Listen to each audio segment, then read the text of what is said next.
Very very good morning and welcome back to my online classes. I am doctor Ashok Yadav. अब बच्चों हम बात कर रहे हैं बेसिक्स ऑफ बायोलॉजी के विषय में। अब तक के वीडियोस में बच्चों हम लोगों ने बेसिक्स ऑफ बायोलॉजी के अंतर्गत हम लोगों ने ब्रांच ऑफ बायोलॉजी को बहुत अच्छे से देख लिया था। कुछ इनके फंडामेंटल फैक्ट्स के विषय में बहुत अच्छे से जान लिया था। अब बच्चों जो हम लोग अध्ययन कर रहे हैं वो हम ये जान रहे हैं कि किस प्रकार से living organism non living things से डिफर हैं।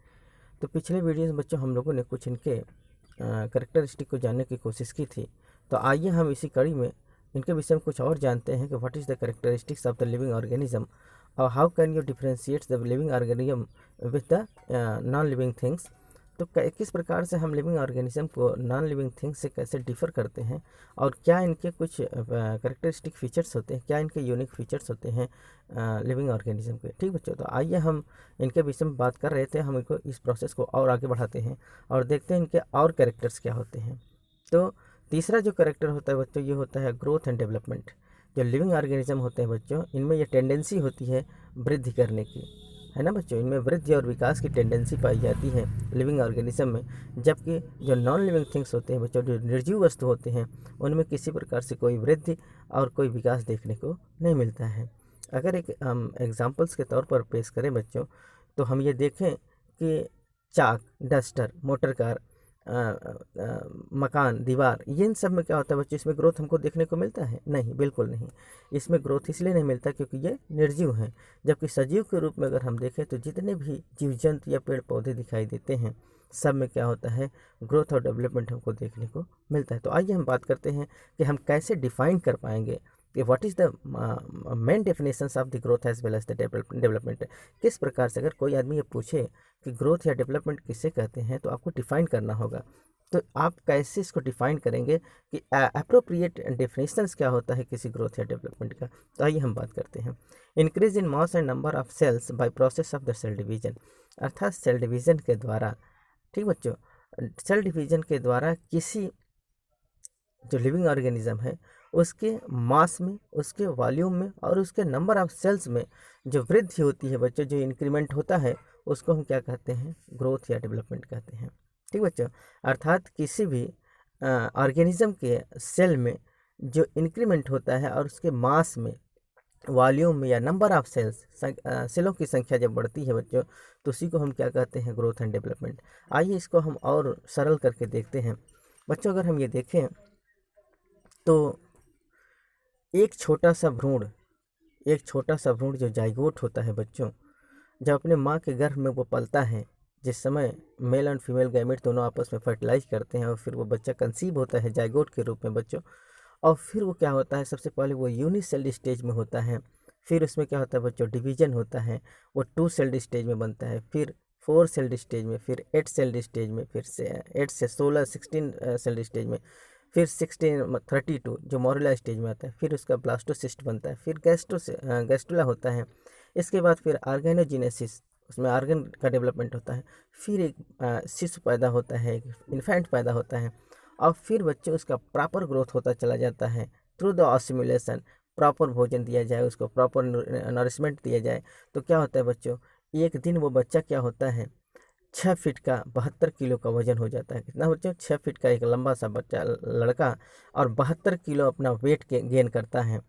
तो अगर बच्चों आप देखिए तो माँ के गर्भ में पल रहा है जो एक बच्चा जाइगोट के रूप में होता है, उसका कोई अस्तित्व नहीं, न तो उसका कोई मास है, न तो उसका कोई वेट है, न तो उसका कोई वॉल्यूम है, न तो बहुत ज़्यादा वो एरिया ग्रहण करता है। लेकिन जैसे ही बच्चों वो बड़ा होता है, अडल्ट फेज में आता है, तो वो 6 फीट का एक लंबा सा जवान लड़का और 72 किलो वेट को गेन करता है। तो सपोज करिए वो कैसे हुआ, during the process of the growth as well as the development. वो ग्रोथ किया और डेवलपमेंट किया। जब उसका ग्रोथ हुआ, डेवलप किया बच्चों, उसकी सभी अंदर सबसे पहले वो यूनिट सेल था, एक सेल था जाइगोट के रूप में, एक सेल था, फिर उसमें डिवीजन हुआ 2 सेल, 2 से 4 सेल, 4 से 8 सेल, 8 से 16, 32, इस प्रकार से डिवीजन करता गया। और फिर आगे चलकर उसमें क्या होता है बच्चों, सेल डिफरेंशिएशन होता गया।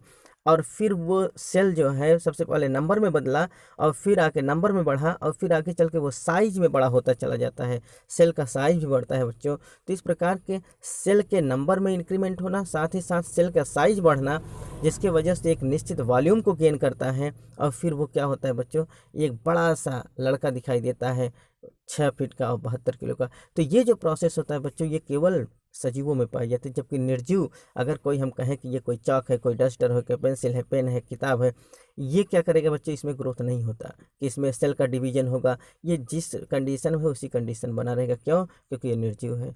और जबकि सजीवों में ये सब प्रोसेस देखने को मिलता है कि नंबर ऑफ सेल्स बढ़ता है। तो यही होता है बच्चों, इसका क्या मतलब होता है, increment that is the increase of the mass cell increase in the mass, volume and number of the cells by the process of the cell division is known as the growth as well as the development। तो किसी भी, चाहे कोई organism हो, चाहे plant हो, चाहे animals, अगर प्लांट को हम एक रेफरेंस के रूप में ले, एग्जाम्पल्स के रूप में ले, तो बच्चों देखिए कि एक कोई बीज जो धरती पर कहीं ना कहीं पड़ा होता है, हम उसको अपने नग्न आँखों से देख भी नहीं सकते। एक छोटा सा बीज कहीं पड़ा रहे तो हम उसको देख नहीं सकते, और उस समय अगर हम उसका भार देखें, वजन देखें, तो वो नेग्लेजिबल है, कोई भार नहीं होता है, और न तो वो कोई स्थान एरिया को ग्रहण करता है। लेकिन जैसे ही बच्चों वो जर्मिनेट होकर बड़ा एक विशाल वृक्ष का रूप लेता है, तो पता नहीं कितने टन उसका वजन हो जाता है, और कम से कम 1 बिस्वा 2 बिस्वा का जगह जो होता है बच्चों वो अक्वायर करता है। तो सपोज करिए वो एक छोटा सा नन्हा सा बीज जो ज़मीन के अंदर दिखाई ही नहीं दे रहा था, वो जब डेवलप किया, जो ग्रोथ किया बच्चों, तो एक विशाल काय वृक्ष का रूप ले लिया, और उसका जो एरिया है, जो वॉल्यूम, जो एरिया वो ग्रहण किया है बच्चों, लगभग 1-2 बिस्वा का। तो ये कैसे हुआ? ये एक आश्चर्य सी बात है, ये ग्रोथ और डेवलपमेंट के द्वारा हुआ। तो ये ग्रोथ और डेवलपमेंट क्या होता है बच्चों, कि किसी भी ऑर्गेनिज्म के अंदर सेल के नंबर का बढ़ना, उसके मास का बढ़ना, उसके वॉल्यूम का बढ़ना, उसके वेट का बढ़ना, इन सब को हम क्या कहते हैं बच्चों, ग्रोथ एंड डेवलपमेंट कहते हैं। और ये प्रक्रिया केवल और केवल किस में देखने को मिलता है, सजीवों में देखने को मिलता है। This is very very most important बच्चों, आप इसको रिमार्क करते जाएंगे कि ग्रोथ का क्या है। अगर आपको बताना है किसी ऐसे आदमी को जो पूछता है ग्रोथ है क्या, तो क्या होता है, increment in the mass, weight, volume and number of the cells by the process of the cell division is known as the growth as well as the development। तो अगर हम बच्चों ये देखें कि मल्टी सेलुलर ऑर्गेनिज्म में जो growth या डेवलपमेंट होता है वो कैसे होता है, तो बच्चों ग्रोथ ऑफ मल्टी सेलुलर, यहाँ देखिए बच्चों, growth of multi cellular organism is by increase in the number of the cells by the cell division. तो जब किसी मल्टी सेलुलर ऑर्गेनिज्म में ग्रोथ होता है तो कैसे होता है बच्चों, increase in number of the cells by cell division, अर्थात उनके सेल की संख्या में बढ़ोतरी होती है। सबसे पहले बच्चों मैंने जैसा कि बताया एग्जाम्पल्स में, आप देखिए ये एक जाइगोट है। सबसे पहले जाइगोट यूनिसेल्ड में होता है, फिर इसका नंबर ऑफ सेल्स बढ़ता है, 2 सेल्ड में होता है, फिर 4 सेल्ड में होता है, फिर 8 सेल्ड में होता है, फिर 16 to 32 सेल्ड में होता है, फिर ये ऐसे बढ़ता चला जाता है, ब्लास्टोसिस्ट बनता है, फिर गैस्ट्रुला फॉर्म होता है, फिर ऑर्गेनोजेनेसिस, फिर एक बच्चा बन जाता है, बच्चे का बड़ा सा, है ना। अर्थात ये जो डेवलपमेंट हो रहा है बच्चों, ये कैसे हो रहा है, सबसे पहले इनके नंबर ऑफ सेल्स में बढ़ोतरी हो रहा है। फिर नंबर ऑफ सेल्स जब अपना पूर्ण रूप से अचीव कर लेता है, अपना अटेन कर लेता है बच्चों, तो इसके सेल में डिफ्रेंसिएशन होता है, सेल डिफ्रेंसिएशन होता है, सेल मैच्यूरेशन होता है, और फिर उसका प्रॉपर ग्रोथ होता चला जाता है। ठीक बच्चों, it is very very most important. अगर इसी प्रकार से आप यहाँ देखें बच्चों, तो ये क्या है, एक प्रकार का स्टेम सेल है, और ये स्टेम सेल में क्या होता है बच्चों, इसमें सेल डिफरेंशिएशन देखने को मिलता है। इधर आप देखेंगे तो ये मसल सेल्स हैं, इधर देखेंगे आप सेक्स सेल्स है, इधर देखेंगे आप इम्यून सेल्स हैं, इपिथेलियल सेल्स हैं, न्यूरल सेल्स हैं, ब्लड सेल्स हैं, मॉस्ट सेल्स हैं, फैट सेल्स हैं। ये सब जितनी कोशिकाएं हैं बच्चों, ये क्या होती हैं, सेल डिफरेंशिएशन होता है, और ये क्या करते हैं, डेवलपमेंट करते हैं। तो आप ग्रोथ और डेवलपमेंट को देखेंगे तो ग्रोथ में क्या होता है बच्चों, ग्रोथ में होता है नंबर ऑफ सेल्स बढ़ता है, increase in number of the cells is known as the growth. और डेवलपमेंट में क्या होता है बच्चों, सेल डिफरेंशिएशन हमको देखने को मिलता है। तो development of the multi cellular organism अगर हम ये देखें तो cell differentiation that is the increase in complexity of the cells to become the specialised in order to perform a specific function. एक स्पेसिफिक फंक्शंस करने के लिए बच्चों जो डेवलपमेंट होता है उसमें क्या होता है, सेल का डिफरेंशिएशन होता है, जिससे वो कम्प्लेक्सिटी ऑफ सेल्स बन जाता है, एक उसका विशाल रूप ले लेता है बच्चों। तो मैंने बताया जब ग्रोथ का कंडीशन होता है बच्चों, तो उसमें सेल में डिवीजन होता चला जाता है, नंबर ऑफ सेल्स बढ़ता है, और जब डेवलपमेंट होता है बच्चों तो सेल का डिफरेंशिएशन होता है। तो इन दोनों को मिला दिया जाए, सेल डिवीजन मतलब number of the increase of the cell, increase of the cell as well as the cell differentiation, अर्थात ग्रोथ और डेवलपमेंट दोनों को मिला दिया जाए तो ये कहा जाता है कि ये दोनों कैरेक्टर केवल सजीवों में देखने को मिलती है। कौन, वृद्धि और विकास। तो वृद्धि क्या होता है बच्चों, ना increase in number of the cells, और जो विकास डेवलपमेंट कहा जाता है बच्चों, ये क्या होता है, सेल डिफरेंशिएशन। और ये दोनों चीज़ें मल्टीसेलुलर ऑर्गेनिज्म में हमको देखने को मिलती है, और दोनों ये अलग अलग डिफाइन किए जाते हैं। जबकि अगर हम बात करें यूनिसेलुलर ऑर्गेनिज्म, यहाँ हम बात कर रहे हैं growth and development of the unicellular organism, तो यहाँ क्या होता है बच्चों, unlike multicellular organism, transport of molecules, metabolism as well as the reproduction all takes place within the cell single cells। अगर हम ये देखें बच्चों कि जिस प्रकार से मल्टीसेलुलर ऑर्गेनिज्म में transportation of molecules, metabolism as well as the reproduction की प्रक्रिया देखने को मिलती है, सेम चीज़ वो सिंगल सेल्स के रूप में हमको यूनिसेलुलर ऑर्गेनिज्म में भी देखने को मिलती है। तो जिस प्रकार से अगर हम ये देखें कि हम पूरे यूनिवर्स में देखते हैं तो बच्चों दो प्रकार के ऑर्गेनिज्म पाए जाते हैं, एक यूनिसेलुलर ऑर्गेनिज्म, दूसरा मल्टीसेलुलर ऑर्गेनिज्म। तो यूनिसेलुलर ऑर्गेनिज्म में बच्चों वो सब क्रियाएं होती हैं जो मल्टीसेलुलर ऑर्गेनिज्म होती हैं, सच दैट अगर हम ये बात करें कि मॉलिक्यूल्स का ट्रांसपोर्टेशन किस प्रकार से, जो फूड न्यूट्रिएंट्स उनका ट्रांसपोर्टेशन एक सेल टू सेल होता है, ये मेटाबॉलिज्म जिसमें कैटाबॉलिक और एनाबॉलिक प्रोसेस देखने को मिलते हैं, जिसमें केमिकल रिएक्शन हमारे शरीर के अंदर चलता है बच्चों ये, और साथ ही साथ अगर हम ये देखें तो रिप्रोडक्शन की प्रक्रिया जिसमें अपने जैसे प्रोजीनी पैदा करने की क्षमता जो पाई जाती है बच्चों, वो दोनों ऑर्गेनिज्म पाई जाती है, multicellular as well as the unicellular both. ठीक बच्चों, तो यूनिसेलुलर में अगर हम ये देखें बच्चों तो ग्रोथ और रिप्रोडक्शन दोनों क्रियाएं एक जैसी होती हैं, एक सिनोनिमस होती हैं। अगर उनमें जिस प्रकार से ग्रोथ होता है बच्चों, नंबर ऑफ सेल्स बढ़ता है, उनका डिफ्रेंशिएशन होता है, फिर नए वो डेवलप करते हैं, उनका वृद्धि विकास होता है, ठीक इसी प्रकार से बच्चों उनके रिप्रोडक्शन में भी होता है। जैसा कि आप ये देख रहे हैं रिप्रोडक्शन में क्या होता है, सबसे पहले एक जाइगोट बनता है, फिर वो बड़ा होता है, जब वो अपना पूरा ग्रोथ अटेन कर लेता है तो बच्चों वो डिवीजन कर जाता है, डिवाइड कर जाता है, और फिर दो कोशिकाओं में बदल जाता है। तो इस प्रकार से जो इनका देखिए नंबर ऑफ सेल्स का बढ़ना, ये डिवीजन हो गया, दो सेल बन गए। तो इनका जो रिप्रोडक्शन होता है बच्चों, रिप्रोडक्शन भी सेम इसी प्रोसेस से होता है। तो यूनिसेलुलर ऑर्गेनिज्म में, ये आप नोट कर लेंगे बच्चों, बहुत इंपॉर्टेंट है, बार बार पूछा जाता है ये भी। तो यूनिसेलुलर ऑर्गेनिज्म मल्टीसेलुलर ऑर्गेनिज्म से किस प्रकार से डिफरेंट है बच्चों, तो डिफर इस रूप से है कि यूनिसेलुलर ऑर्गेनिज्म में growth as well as the reproduction दोनों क्रियाएं एक जैसी दिखती हैं, ये सिनोनिम्स होती हैं। ठीक बच्चों, तो इनमें growth as well as the reproduction दोनों क्या होती हैं, इसी प्रोसेस के द्वारा होता है, सेल डिवीजन के द्वारा होता है, वो डिवाइड होते हैं। ठीक बच्चों, जबकि मल्टीसेलुलर ऑर्गेनिज्म में थोड़ा सा डिफर होता है।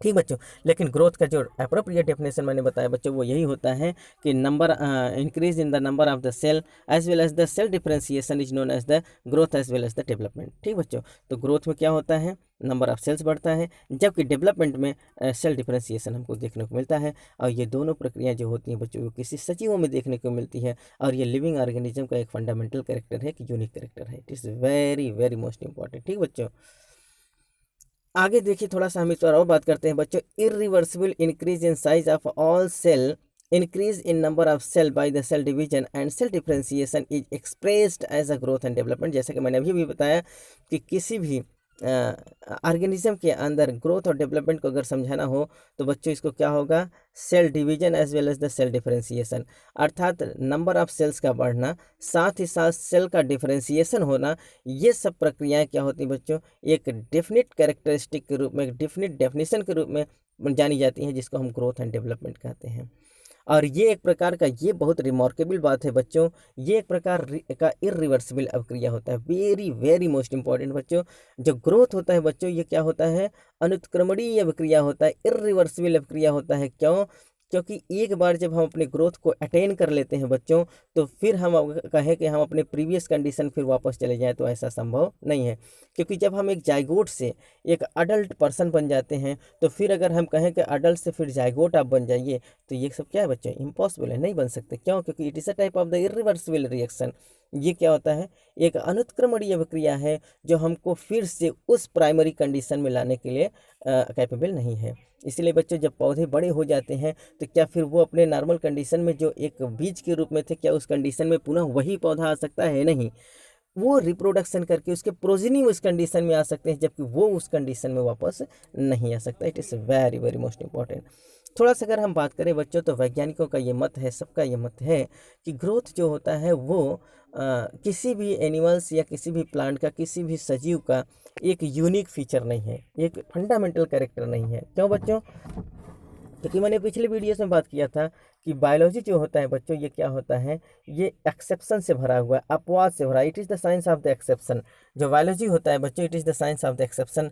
ये एक एक्सेप्शन का विज्ञान कहा जाता है, अपवादों का विज्ञान कहा जाता है। क्यों? क्योंकि इसके साथ कुछ न कुछ अपवाद लगे होते हैं। जैसा कि मैंने बताया कि सब कहते हैं हम लोगों को पता है कि चिड़िया उड़ती है, लेकिन सभी चिड़िया नहीं उड़ती। कुछ ऐसे चिड़िया होते हैं जो फ्लाइटलेस होते हैं, आप जानते हैं, है ना।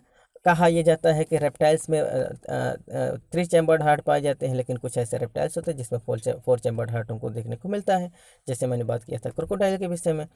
तो ठीक इसी प्रकार से यहाँ भी कुछ अपवाद देखने को। कुछ लोग कहते हैं कि भाई ग्रोथ जो होता है और उसका भार बढ़ना, उसका साइज बढ़ना, ये केवल सजीवों में पाया जाता है, लेकिन कहीं ना कहीं ये निर्जीवों में भी हमको देखने को मिलता है।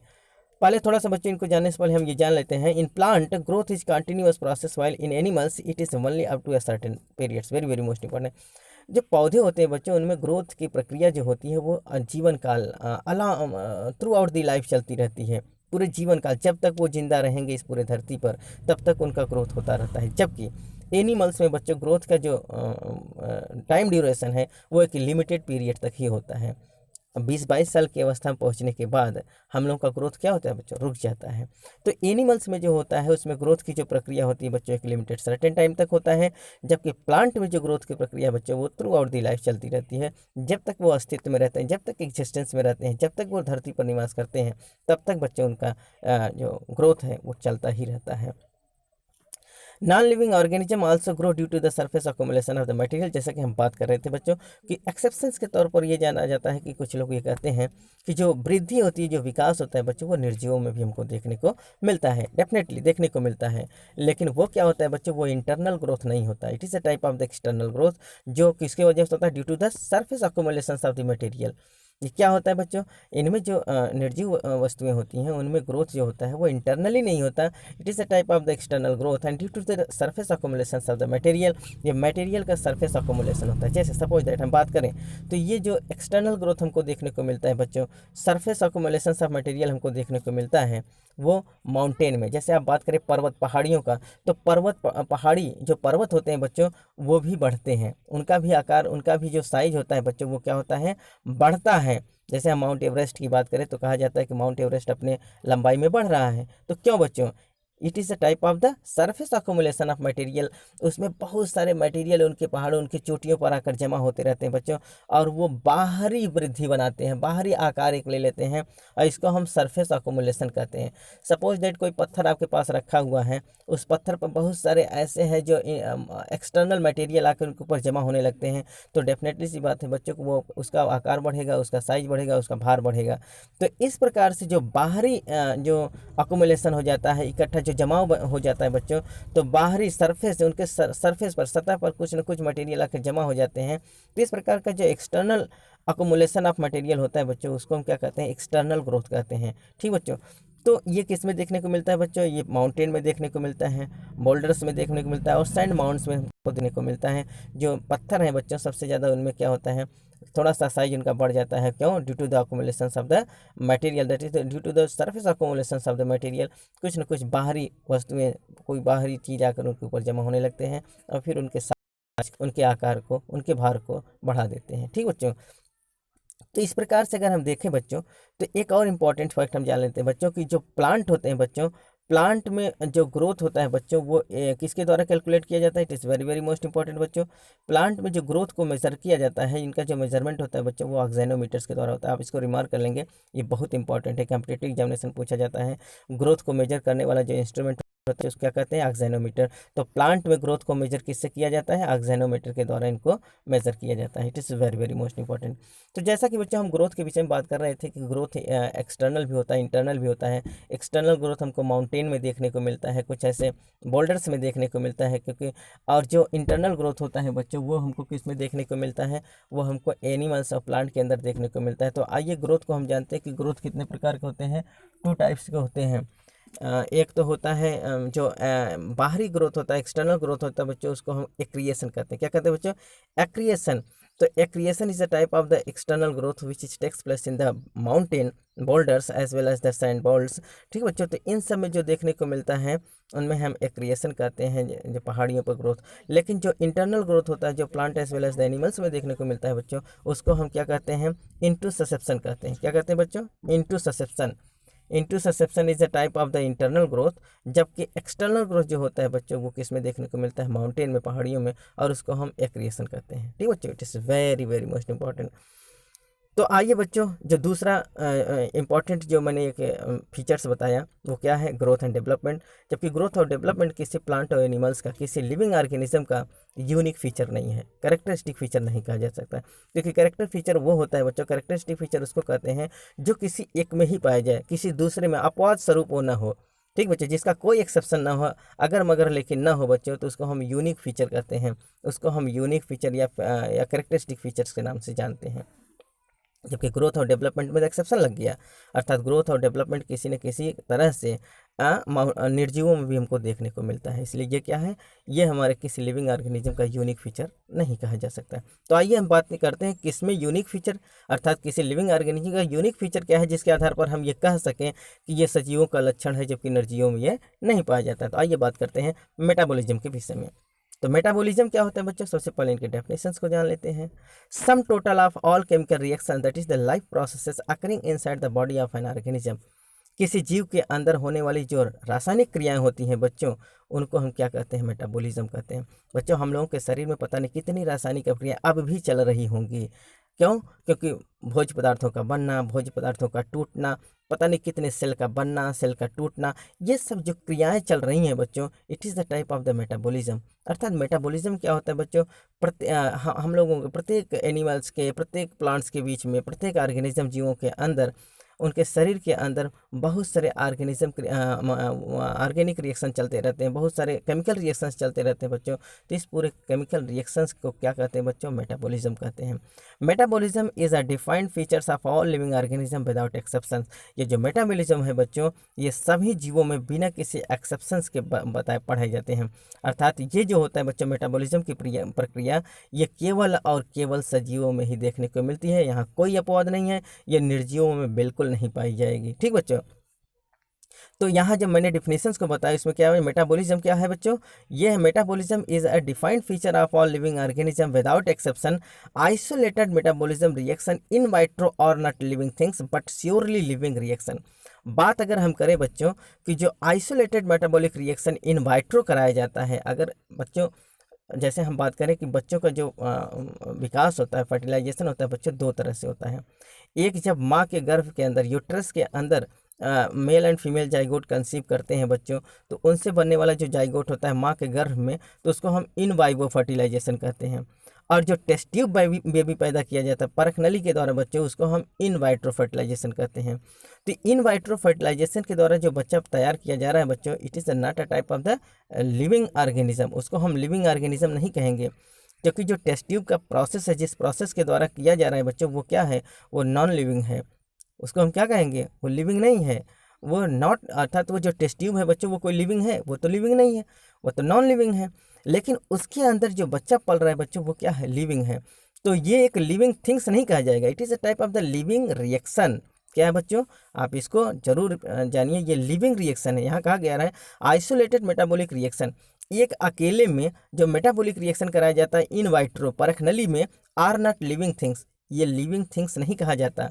ये क्या है बच्चों, ये एक लिविंग रिएक्शन कहा जाता है। क्यों? क्योंकि लिविंग थिंग्स वो होगा जब किसी सजीव के शरीर के अंदर वो प्रक्रिया होती है।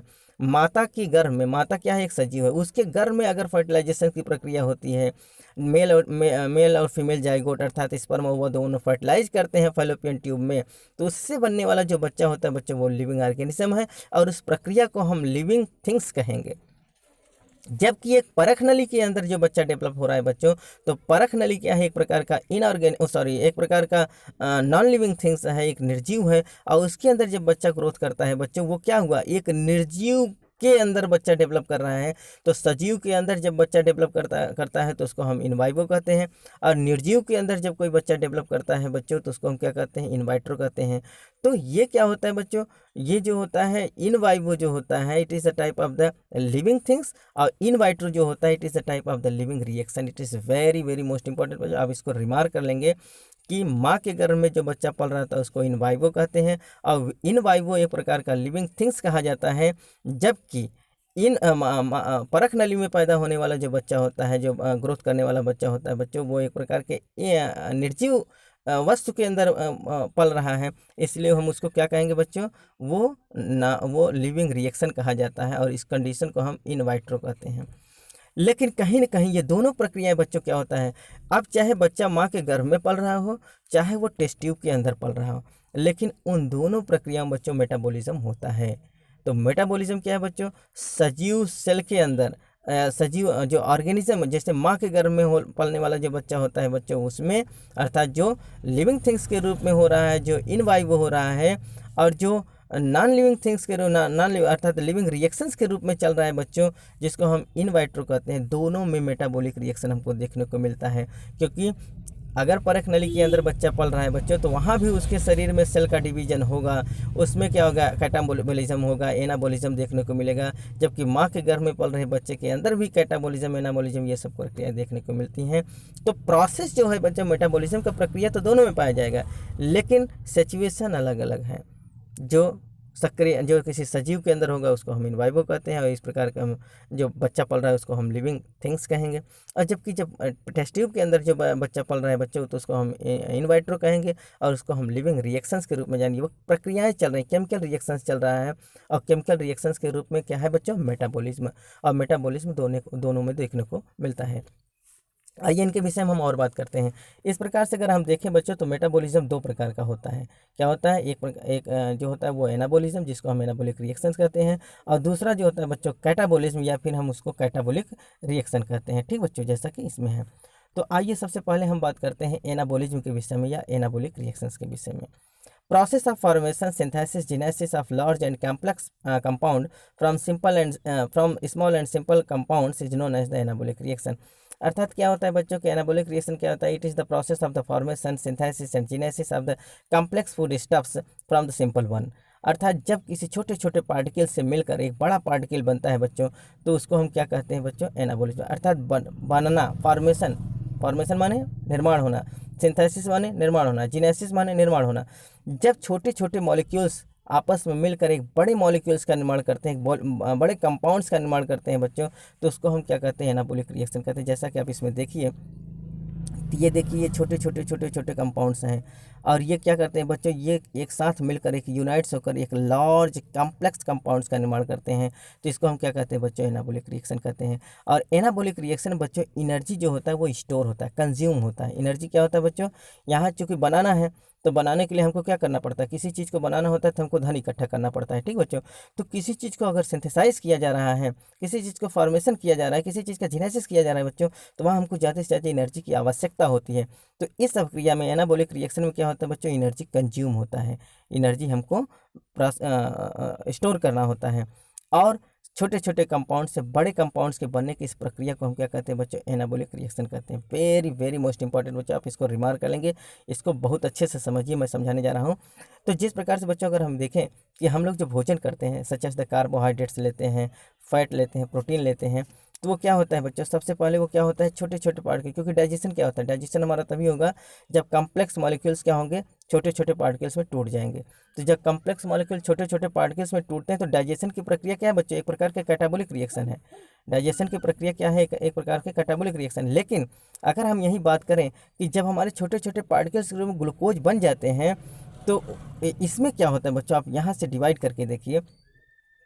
तो ग्लूकोज, अगर हम कार्बोहाइड्रेट्स के डाइजेशन की बात कर रहे हैं, तो ग्लूकोज क्या हो गया, कार्बोहाइड्रेट्स के रूप में डाइजेस्ट हुआ। डाइजेस्ट होने के बाद तो क्या होता है बच्चों, उसका क्या होता है, एब्जॉर्प्शन होना है। तो ज़्यादा से ज़्यादा जो हमारी कोशिकाएं होती हैं बच्चों, जितना उनको ग्लूकोज की आवश्यकता होती है, उनके सेल जो होते हैं उसको ले लेते हैं। और जो उसको लेने के बाद जो अवशेष मात्रा में जो एक्स्ट्रा ग्लूकोज बचता है बच्चों, तो वो एक्स्ट्रा ग्लूकोज क्या होता है, वो जो हमारा इंसुलिन होता है बच्चों, इंसुलिन क्या करता है, एक्स्ट्रा ग्लूकोज को कन्वर्ट कर देता है किसमें, ग्लाइकोजन के रूप में, और उस ग्लाइकोजन को ले जाकर कहाँ स्टोर कराता है, लीवर सेल में। तो ये यही होता है बच्चों। तो कुल मिला के ग्लूकोज का ग्लाइकोजन में बनना, इस प्रक्रिया को हम क्या कहते हैं, ग्लाइकोजिनेसिस कहते हैं। ग्लूकोज का कन्वर्जन होना ग्लाइकोजन में, इसको हम क्या कहते हैं बच्चों, ग्लाइकोजिनेसिस कहते हैं। तो ग्लूकोज क्या है, एक छोटे छोटे पार्ट के, क्योंकि ये क्या होता है, एक यूनिक कैरेक्टर्स होता है, अर्थात ये सिंपल कंपाउंड है। क्योंकि कार्बोहाइड्रेट क्या होता है, ये कॉम्प्लेक्स कंपाउंड होता है, जिसमें स्टार्च के रूप में देखा जाता है। तो स्टार्च जो हम लोग करते हैं बच्चों, उसका पाचन करते हैं, बहुत सारे डाइजेस्टिव एंजाइम्स होते हैं, उसको क्या करते हैं, डाइसैकेराइड्स में तोड़ते हैं। डाइसैकेराइड्स से अल्टीमेटली किस में तोड़ते हैं, मोनोसैकेराइड्स के रूप में। तो मोनोसैकेराइड्स क्या है, ग्लूकोज। तो ये क्या होता है, कार्बोहाइड्रेट्स का एक स्मॉलेस्ट यूनिट है। और ये स्मॉलेस्ट यूनिट क्या होते हैं बच्चों, फिर जब यूनाइट्स हो जाते हैं तो लार्ज, अर्थात ये ग्लाइकोजन क्या होता है, ये पॉलीसैकेराइड्स होता है।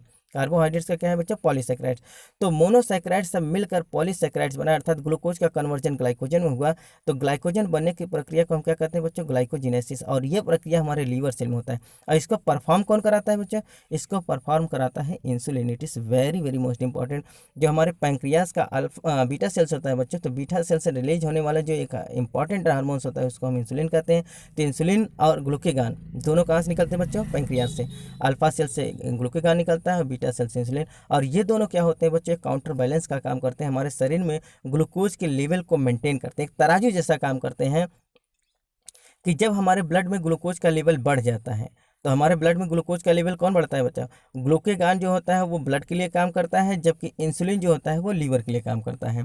तो जब हमारे ब्लड में ग्लूकोज का लेवल डाउन हो जाता है बच्चों, तो ग्लाइकोजन से कन्वर्ट करा के ग्लूकोज ले आना, अर्थात ग्लाइकोजन का कन्वर्जन ग्लूकोज में कराना, ये ग्लूकेगान का काम होता है। किसका काम होता है बच्चों, तो ये जो ग्लूकेगान होता है वो क्या करता है, ग्लाइकोजन का कन्वर्जन ग्लूकोज में कराता है, और हमारे ब्लड में ग्लूकोज के लेवल को मेंटेन करता है। और जब हमारे ब्लड में ग्लूकोज का लेवल बढ़ जाता है, तो क्या होता है बच्चों, एक्स्ट्रा ग्लूकोज जब बढ़ जाएगा तो हमको क्या हो जाएगा, डायबिटीज़ हो जाएगा। क्योंकि हमारे ग्लूकोज का लेवल जब बढ़ेगा तो ब्लड तो उतना ही ग्लूकोज अपने अंदर लेगा, क्योंकि ब्लड भी एक भी सेल है। तो सेल तो उतना ही ब्लड ग्लूकोज लेंगे जितना उनको ज़रूरत है, अपने थ्रेशोल्ड वैल्यू के ऊपर वो नहीं ले सकते। क्योंकि 90 से 110 मिलीग्राम हमको केवल ग्लूकोज की आवश्यकता होती है हमारे ब्लड के लिए, तो उतना वो ले लेंगे। और उससे अगर एक्स्ट्रा हो जाएगा बच्चों, तो डेफिनेटली सी बात है कि उसका क्या करना चाहिए, उसका कन्वर्जन होना चाहिए। तो वो एक्सेस ग्लूकोज का कन्वर्जन किस में होना चाहिए बच्चों, ग्लाइकोजन के रूप में।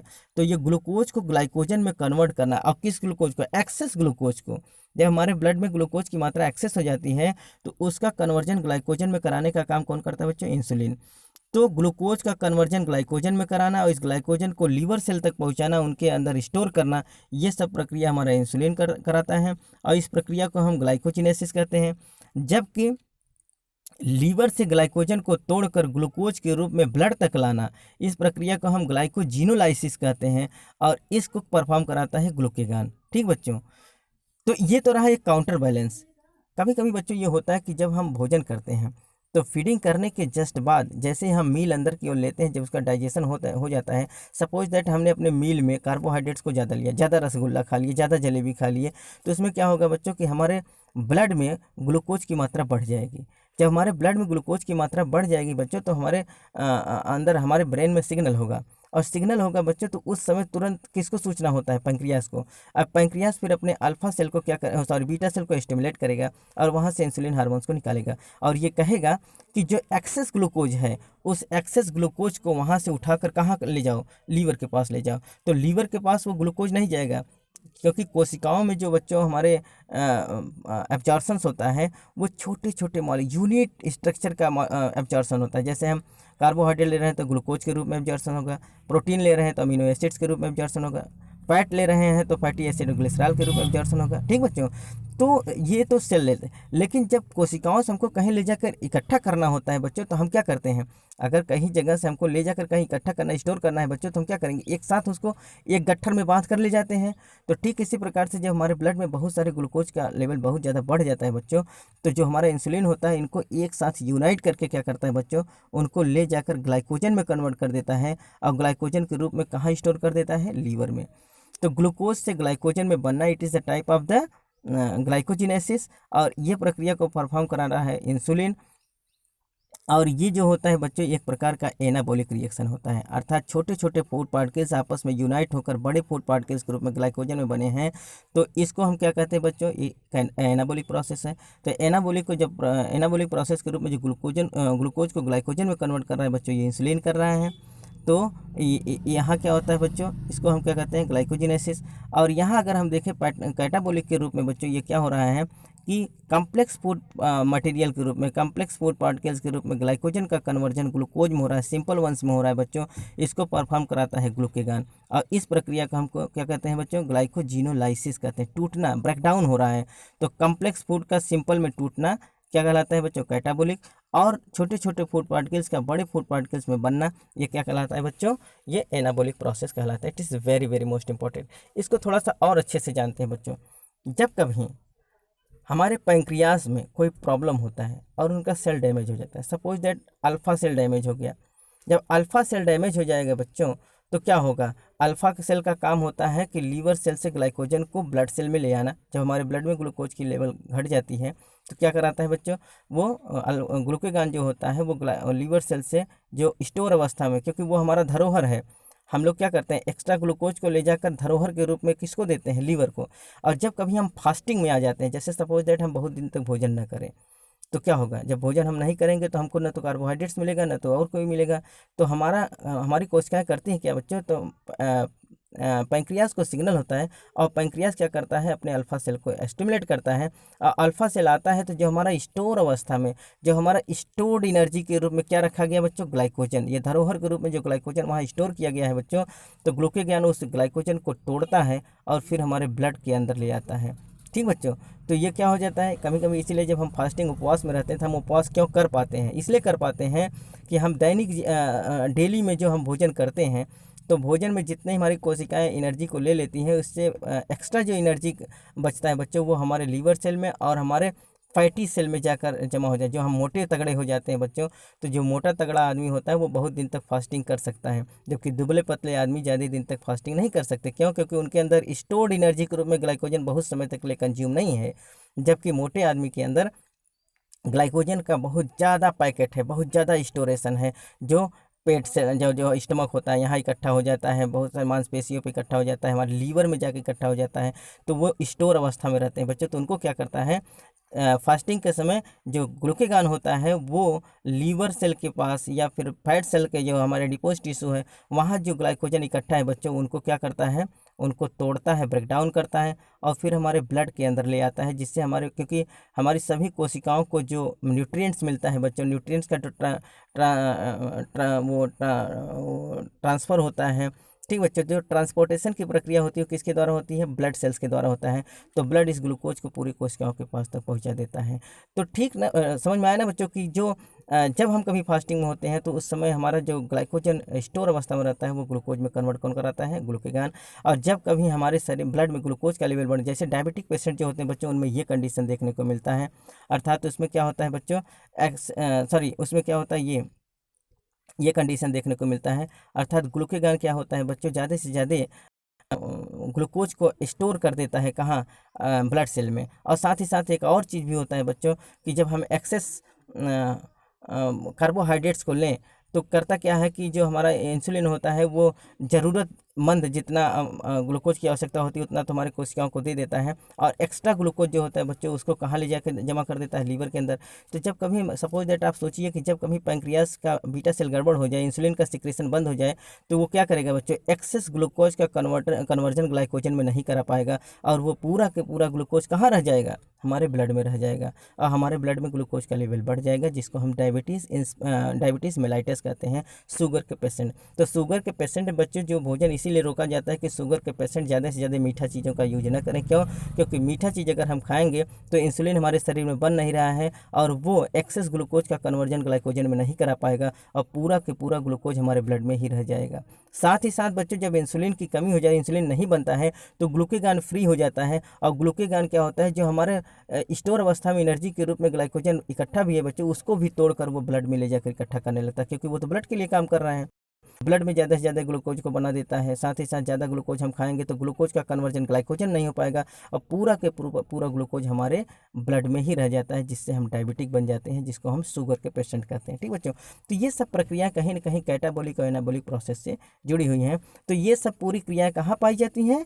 ये लिविंग सेल के अंदर पाई जाती हैं, जबकि ये निर्जीवों में नहीं पाई जाती। आइए इनको और सिंप्लीफाई करके देखते हैं। तो हम अगर ये देखें बच्चों, तो ये एनाबॉलिक प्रोसेस जो होता है वो कहाँ पाया जाता है? तो एनाबॉलिक प्रोसेस को मैंने समझाया बच्चों कि क्या होता है, छोटे छोटे फूड पार्टिकल्स जब एक साथ यूनाइट्स होकर कॉम्प्लेक्स फूड पार्टिकल्स का निर्माण करते हैं तो उसको हम एनाबॉलिक प्रोसेस कहते हैं। यहाँ देखिए इस रिएक्शन के माध्यम से हम आपको समझा रहे हैं, सिंप्लीफाई कर रहे हैं। तो यहाँ देखिए कार्बन के 6 मॉलिक्यूल्स हैं। ये जो दिया गया है बच्चों, ये क्या है? एक प्रकार का फोटोसिंथेसिस है। ये जो फोटोसिंथेसिस कहाँ पाया जाता है? ग्रीन प्लांट्स में हमको देखने को मिलता है, जिससे पौधे अपना भोजन स्वयं बनाते हैं। किसके साथ? सूर्य के प्रकाश की उपस्थिति में, अर्थात सूर्य के प्रकाश के द्वारा ये कार्बन डाइऑक्साइड और वाटर से रिएक्शन करके बच्चों ग्लूकोज के रूप में अपना भोजन बनाते हैं। C6H12O6 and 6 molecules of oxygen release करते हैं। ठीक बच्चों, तो ये प्रक्रिया जो होती है 6CO2 + 12H2O in presence of the sunlight, तो क्या बनता है? C6H12O6 glucose and 6 molecule of oxygen release होता है। तो ये पूरा प्रक्रिया क्या होता है बच्चों? फोटोसिंथेसिस। आप यहाँ देखेंगे कार्बन डाइऑक्साइड के 6 मॉलिक्यूल, छोटे छोटे पार्टिकल्स, अगर हम ये देखें तो कार्बन डाइऑक्साइड के 6 मॉलिक्यूल्स अलग अलग हम हो जाएँ तो ये 6 ये मॉलिक्यूल्स जो 6 मॉलिक्यूल्स ऑफ कार्बन डाइऑक्साइड ये यूनाइट होकर यहाँ देखिए एक साथ कम्प्लेक्स रूप में बन गए। 6 कार्बन कंपाउंड क्या हो गए? एक साथ मिल गए, C6H12O6 बना लिए। तो यहाँ क्या हो? कार्बन कंपाउंड के 6 अलग अलग मॉलिक्यूल्स और यहाँ सब क्या हो गए बच्चों? 6 एक साथ जुड़ गए। तो ये क्या हो गया? छोटे छोटे फूड पार्टिकल्स का कम्प्लेक्स फूड पार्टिकल्स में निर्माण होना, इसको हम क्या कहते हैं बच्चों? एनाबॉलिक रिएक्शन कहते हैं। It is a type of the anabolic reaction. तो आप इसको याद कर लीजिए, बहुत इंपॉर्टेंट है। तो एनाबॉलिक रिएक्शन क्या होता है या एनाबॉलिज्म किस में होता है? जब छोटे छोटे फूड पार्टिकल्स आपस में कॉम्प्लेक्स फूड पार्टिकल्स का निर्माण करते हैं तो उसे हम एनाबॉलिक प्रोसेस कहते हैं। तो इसमें आप देखेंगे कि कार्बन के 6 मॉलिक्यूल्स अलग अलग एक साथ यूनाइट्स होकर ग्लूकोज का मॉलिक्यूल्स बनाते हैं और C6H12O6 एक साथ जुड़ जाते हैं। तो ये क्या हो गया? सिंपल फूड से कम्प्लेक्स फूड मटेरियल्स के रूप में बन गए और इसको हम एनाबॉलिक प्रोसेस कहते हैं। और ये क्या होता है बच्चों? सूर्य के प्रकाश की उपस्थिति में होता है। It is very very most important. एक और इंपॉर्टेंट ये क्वेश्चन अगर पूछा जाए बच्चों, फोटोसिंथेसिस किस प्रकार की क्रिया है? तो एक प्रकार का एनाबॉलिक रिएक्शन होता है, जिसमें क्या होता है बच्चों? छोटे छोटे फूड पार्टिकल्स यूनाइट्स होकर कम्प्लेक्स फूड पार्टिकल्स का निर्माण करते हैं। यहाँ देखिए बच्चों, यहाँ फोटोसिंथेसिस में एक चीज़ और बताया गया है। यहाँ देखिए, ये अगर क्वेश्चन ये पूछा जाए बच्चों कि जो ऑक्सीजन लिबरेट होता है, जो ऑक्सीजन निकलता है बच्चों, ये किसके ऑक्सीडेशन से बनता है? तो आप इसको ध्यान दीजिए, कोई इसमें कार्बन डाइऑक्साइड का ऑक्सीडेशन, यहाँ आपको बहुत कन्फ्यूजन होगा। तो यहाँ जो ऑक्सीडेशन आप देख रहे हैं बच्चों, ये देखिए, तो यहाँ जो ऑक्सीडेशन हो रहा है ये वाटर का ऑक्सीडेशन हो रहा है। तो ऑक्सीजन किसके ऑक्सीडेशन से बनता है बच्चों? वाटर के ऑक्सीडेशन से ऑक्सीजन हमको मिलता है। ठीक बच्चों, तो ऑक्सीजन जो पौधे छोड़ते हैं वो किसके ऑक्सीडेशन से? पानी का अर्थात वाटर का ऑक्सीडेशन होता है, जिससे हमको ऑक्सीजन प्राप्त होता है। जबकि कार्बन डाइऑक्साइड का रिडक्शन होता है। क्या होता है बच्चों? आप देख रहे हैं कार्बन डाइऑक्साइड का क्या होता है। यहाँ आप देखें, ये कार्बन डाइऑक्साइड का यहाँ रिडक्शन दिखाया जा रहा है। कार्बन डाइऑक्साइड का रिडक्शन होता है, जबकि वाटर का क्या होता है बच्चों? ऑक्सीडेशन हमको देखने को मिलता है। ठीक बच्चों, it is very very carbon dioxide का आप इधर रिडक्शन देखेंगे, इधर वाटर का ऑक्सीडेशन देखेंगे। ये बहुत इंपॉर्टेंट है। ठीक बच्चों, तो इस प्रकार से जो फोटोसिंथेसिस की प्रक्रिया होती है ये क्या होती है बच्चों? एक प्रकार का एनाबॉलिक प्रोसेस होता है, जिसमें छोटे छोटे फूड पार्टिकल्स आपस में जुड़कर बड़े फूड पार्टिकल्स का निर्माण करते हैं, जो पौधों का भोज्य पदार्थ कहलाता है। ठीक बच्चों, और इसके बाद अब हम बात करते हैं कैटाबॉलिज्म के विषय में या कैटाबॉलिक रिएक्शन के विषय में। प्रोसेस ऑफ ब्रेकडाउन और lysis of large and complex compounds into the small and simple compounds is known as the catabolic process. जब बड़े फूड पार्टिकल्स का ब्रेकडाउन हो जाए और वो छोटे छोटे पार्टिकल्स में टूट जाए तो उसको हम क्या कहते हैं बच्चों? कैटाबॉलिक रिएक्शंस कहते हैं। ठीक बच्चों, जिस प्रकार से आप केमिस्ट्री में पढ़े होंगे nuclear fission and nuclear fusion, तो नाभिकीय संलयन और नाभिकीय विखंडन, है ना बच्चों? जब छोटे छोटे पार्टिकल्स एक साथ जुड़ जाते हैं तो उसे हम नाभिकीय फ्यूजन कहते हैं। और जब बड़े बड़े पार्टिकल्स क्या होते हैं बच्चों? टूट के छोटे में बिखर जाते हैं, उसको हम न्यूक्लियर फिजन कहते हैं। तो ठीक इसी प्रकार से हम लोगों के जैविक क्रियाओं में भी होता है। तो कैटाबॉलिक प्रोसेस क्या है बच्चों? जब बड़े बड़े लार्ज कॉम्प्लेक्स कंपाउंड्स टूट कर छोटे छोटे सिंपल कंपाउंड्स में टूट जाते हैं तो उसको हम क्या कहते हैं बच्चों? कैटाबॉलिक रिएक्शन कहते हैं। जैसे आप देख रहे हैं कि लार्ज कंपाउंड्स का ब्रेकडाउन किस में हुआ? सिंपल के रूप में, सिंपल कंपाउंड्स के रूप में। और इसमें एक बहुत इंपॉर्टेंट चीज़ है बच्चों, इसमें एनर्जी जो होता है है वो क्या होता है, वो एनर्जी रिलीज होता है। क्या होता है बच्चों, एनर्जी रिलीज होता है, इसमें एनर्जी बाहर निकलता है। जबकि इकट्ठा करने में क्या होता है, एनर्जी कंज्यूम होता है। यहाँ इसको याद कर लेंगे, कैटाबॉलिक प्रोसेस में एनर्जी बाहर निकलता है, जबकि एनाबॉलिक प्रोसेस में एनर्जी कंज्यूम होता है। ठीक बच्चों, तो अगर हम इसको देखें एग्जाम्पल के रूप में समझे बच्चों, तो कैटाबॉलिक रिएक्शन क्या होता है कि जो हम लोग प्रोटीन लेते हैं, फैट्स लेते हैं, कार्बोहाइड्रेट्स लेते हैं, तो बच्चों प्रोटीन का डाइजेशन अमीनो एसिड्स के रूप में होता है। मैंने बताया कि कम्प्लेक्स मॉलिक्यूल्स किस में टूटते हैं, छोटे पार्टिकल्स में, क्योंकि हमारी कोशिकाएं केवल यूनिट स्ट्रक्चर को ही एब्जॉर्व कर पाती हैं, कम्प्लेक्स फॉर्म में वो एब्जॉर्व नहीं कर सकती। तो प्रोटीन जब हम खाते हैं, दाल खाते हैं, ठीक बच्चों, तो दाल हमारा टूटता है, छोटे छोटे पॉलीपेप्टाइड्स के रूप में टूटता है, पेप्टोन्स के रूप में टूटता है। तो फाइनली ये किस में, स्मॉलेस्ट यूनिट के रूप में अमीनो एसिड में बदल जाता है, और हमारी जो स्मॉल इंटेस्टाइन के जो सेल्स हैं बच्चों, वो क्या करते हैं, इसको एब्जॉर्व कर लेते हैं अमीनो एसिड्स के रूप में। इसी प्रकार से जब हम फैट्स लेते हैं या लिपिड्स लेते हैं, घी तेल खाते हैं बच्चों, तो वो जैसे हम घी तेल जिस रूप में खाते हैं उसी रूप में हमारा डाइजेशन नहीं हो पाएगा, उसका इमल्सिफिकेशन होता है, उसका हाइड्रोलाइज फॉर्म में, तब वो एब्जॉर्ब होता है in the form of the fatty acid and glycerol. तो ये सब क्या है बच्चों, complex food material, starch, protein, lipids, इन सब का टूटना किस रूप में टूटा, स्टार्च टूटता है ग्लूकोज के रूप में, प्रोटीन टूटता है अमीनो एसिड्स के रूप में, जबकि लिपिड्स टूटता है फैट के रूप में, फैटी एसिड्स के रूप में। तो ये सब कम्प्लेक्स फूड मटेरियल्स का किस में ब्रेकडाउन हुआ है बच्चों, स्मॉलेस्ट पार्टिकल्स के रूप में, सिंपल और स्मॉल पार्टिकल्स के रूप में।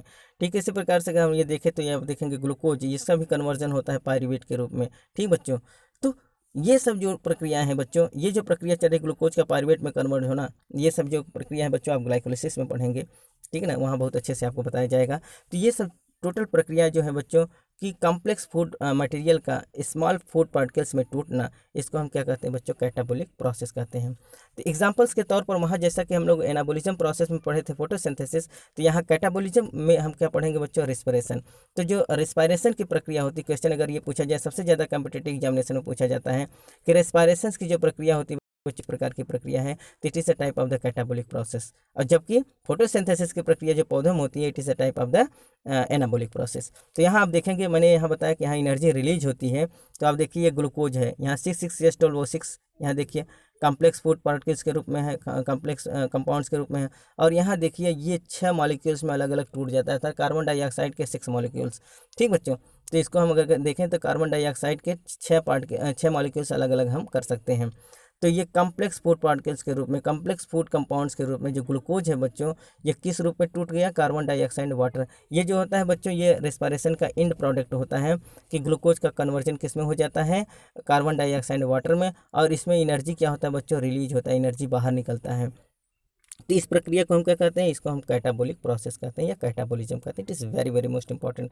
इस फिगर के माध्यम से अगर समझने की कोशिश करें बच्चों, तो आप इसको यहाँ 2 पार्ट में बांट दीजिए और देखिए कि ये जो फोटोसिंथेसिस की प्रक्रिया होती है वो किस में होती है बच्चों, क्लोरोप्लास्ट के द्वारा होता है। जब सनलाइट हमारे ग्रीन प्लांट्स पर या पत्तियों पर, लीव्स पर आता है बच्चों, तो उसमें क्या होता है, फोटोसिंथेसिस की प्रक्रिया होती है, और उसमें वाटर एंड कार्बन डाइऑक्साइड ये क्या करते हैं बच्चों, एनर्जी को कंज्यूम करते हैं, और फिर एंड प्रोडक्ट के रूप में ग्लूकोज और ऑक्सीजन बनाते हैं, अर्थात ऑक्सीजन वो रिलीज करते हैं और ग्लूकोज का फॉर्मेशन करते हैं। तो ये पूरा जो प्रक्रिया होता है बच्चों, it is a type of the anabolic process. और यहाँ आप अगर देखेंगे तो रिस्पायरेशन की प्रक्रिया जो होती है बच्चों, वो एक सेलुलर रिस्पायरेशन कहा जाता है, और सेलुलर रिस्पायरेशन की प्रक्रिया हमारे माइटोकॉन्ड्रिया में होती है। कहाँ होती है बच्चों, माइटोकॉन्ड्रिया में। तो माइटोकॉन्ड्रिया में क्या होता है बच्चों कि हम लोगों का जो ये ग्लूकोज है, अर्थात कम्प्लेक्स फूड कंपाउंड्स के रूप में जो ग्लूकोज है बच्चों, ये किस में टूट जाता है, कार्बन डाइऑक्साइड वाटर में टूट जाता है। तो कार्बन डाइऑक्साइड वाटर के रूप में बनना, it is a type of the cellular respiration. और ये सेलुलर रिस्पायरेशन जो होता है बच्चों, एक प्रकार का कैटाबॉलिक रिएक्शन होता है, which is takes place in the mitochondria. और जबकि फोटोसिंथेसिस की प्रक्रिया जो होती है बच्चों, वो क्लोरोप्लास्ट में होती है, अर्थात क्लोरोफिल्स के द्वारा होता है। और ये जो होता है बच्चों, ये एक प्रकार का एनाबॉलिक रिएक्शंस कहलाता है। It is very very most important. तो कहीं ना कहीं ये अगर हम बात करें बच्चों, तो catabolic as well as the anabolic reaction, ये दोनों प्रक्रिया क्या होती हैं बच्चों, ये लिविंग सेल्स के अंदर पाई जाती हैं, सजीव कोशिकाओं के अंदर पाई जाती है, ये निर्जीवों को देखने को नहीं मिलती। तो catabolic process is only a type of the unique feature, that is the characteristic feature which is only found in the living cells, it is absent in non living things. ये निर्जीवों में नहीं पाई जाती, ये केवल और केवल सजीवों में पाई जाती है, इसमें कोई एक्सेप्शन नहीं होता है, इसमें कोई अपवाद नहीं है। ठीक बच्चों, तो आज की वीडियो में बच्चों हम इतना ही बात करेंगे। कल की वीडियो में हम इनके और फंडामेंटल फैक्ट्स को जानने की कोशिश करेंगे। हम इनके और जो लिविंग ऑर्गेनिज्म है उनके और कैरेक्टरिस्टिक फीचर को जानने की कोशिश करेंगे, क्योंकि बच्चों वीडियोस बहुत लंबा होता जा रहा है, इसलिए आज के लेक्चर्स में हम यहीं तक ही बात करेंगे। उम्मीद है आज का लेक्चर आपको बहुत अच्छे से समझ में आया होगा। अगर बच्चों हमारा लेक्चर आपको बहुत अच्छे से समझ में आए तो ज़्यादा से ज़्यादा हमारे चैनल को सब्सक्राइब करें, लाइक करें, अपने यार दोस्तों में इसको शेयर करें, जिससे उनकी भी तैयारी सुचारू रूप से चल सके।